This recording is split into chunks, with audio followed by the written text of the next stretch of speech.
The woman was crouched in the forest, busy with her task, completely unaware that her husband was slowly approaching, holding a thick wooden stick. He moved with surprising stealth, making not a single sound. Soon, he was less than a meter away, but the woman remained focused on her work, oblivious to the danger looming just behind her. Suddenly, a screeching owl called out from deep in the forest. Startled, she nervously turned her head, but she saw nothing. Unbeknownst to her, her husband was already less than a foot behind, raising the stick high over her head.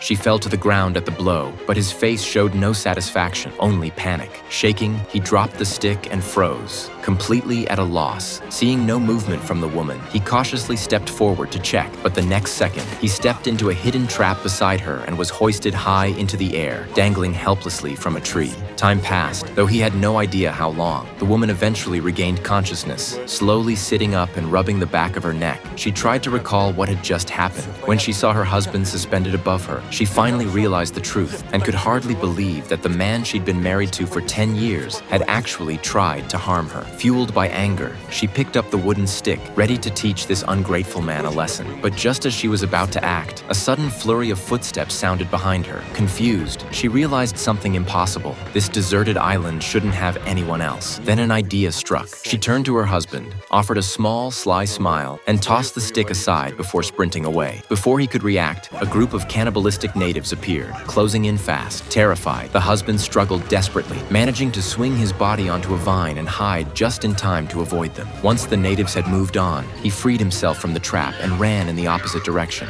But he hadn't gone far before an even greater danger appeared. His wife, dressed as a hunter and armed with a bow and arrow, had been waiting for him all along. As he tried to speak, she raised her bow and shot. The sharp arrow grazed his face and embedded deeply into a tree trunk. The force made his scalp tingle, and he stared in disbelief at the arrow, unable to understand why his wife was doing this.